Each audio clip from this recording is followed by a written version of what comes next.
कि भारत में लॉकडाउन को अब 3 मई तक और बढ़ाना पड़ेगा।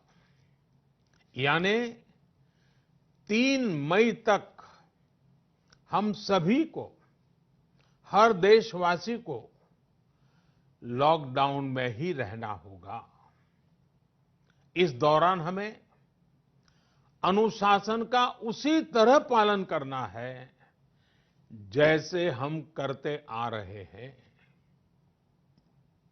मेरी सभी देशवासियों से ये प्रार्थना है कि अब कोरोना को हमें किसी भी कीमत पर नए क्षेत्रों में फैलने नहीं देना है। स्थानीय स्तर पर अब एक भी मरीज बढ़ता है तो ये हमारे लिए चिंता का विषय होना चाहिए। कहीं पर भी कोरोना से एक भी मरीज की दुखद मृत्यु होती है तो हमारी चिंता और बढ़नी चाहिए। और इसलिए हमें हॉटस्पॉट्स को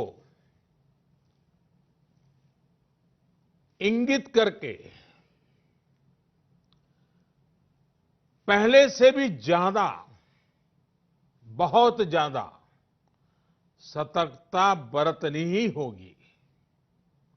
जिन स्थानों के हॉटस्पॉट में बदलने की आशंका है उस पर भी हमें कड़ी नजर रखनी होगी, कठोर कदम उठाने होंगे।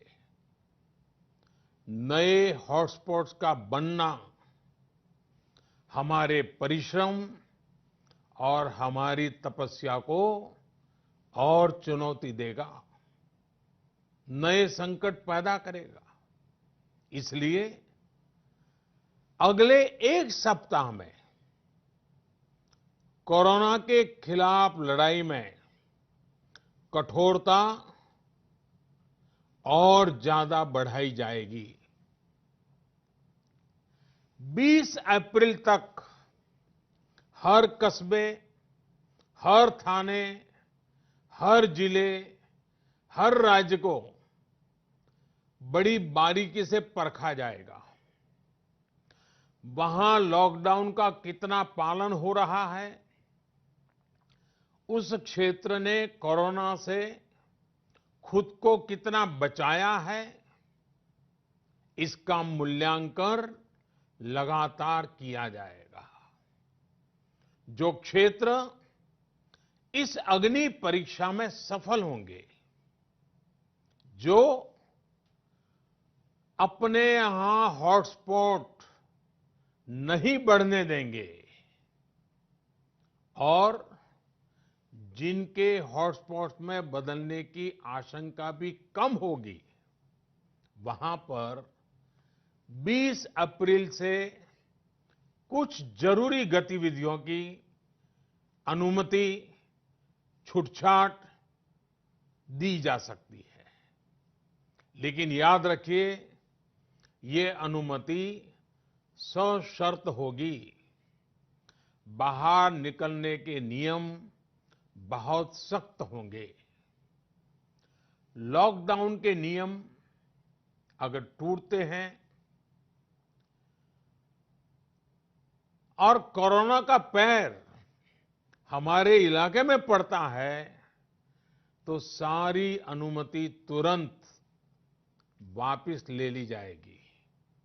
और इसलिए न खुद कोई लापरवाही करनी है और न ही किसी और को लापरवाही करने देना है।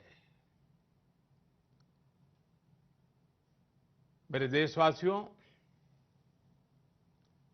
कल इस बारे में सरकार की तरफ से एक विस्तृत गाइडलाइन जारी की जाएगी।